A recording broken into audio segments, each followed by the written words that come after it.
দিনাটা মহকুমা হাসপাতালে পিকু ইউনিট তৈরি নিয়ে শিশুমঙ্গল সমিতির নামে দুর্নীতির অভিযোগে মালদা থেকে ধৃত দিনহাটার তৃণমূল নেতা বিশুধরের জামিনের আবেদন নামঞ্জুর করল দিনহাটা মহকুমা আদালত।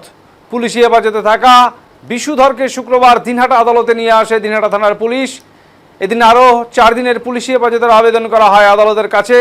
আদালত সমস্ত বিষয়টি বিবেচনা করে তাকে আরও 2 দিনের পুলিশি হেফাজতের নির্দেশ দেয়। এদিন 12 জুলাই পুনরায় তাকে আবার আদালতে তোলা হবে বলে জানান দিনহাটার এসিজিএম আদালতের এপিপি সঞ্জয় বর্মন।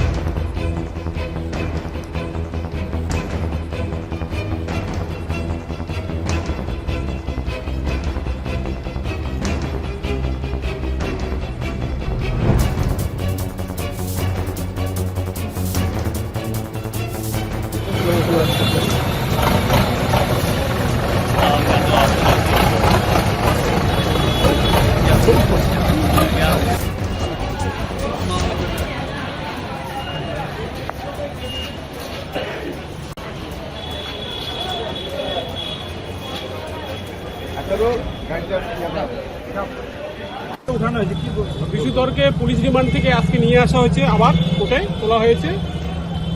4 দিন পিসির পর আজকে তোলা হয়েছিল। ফার্দার পিসি পেয়ার করা হয়েছে আবার পুলিশের তরফ থেকে।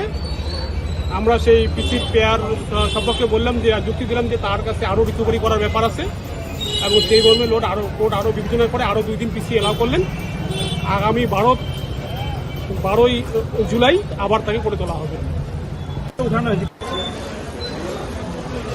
দাদা কিছু বলবেন? কিছু বলেন।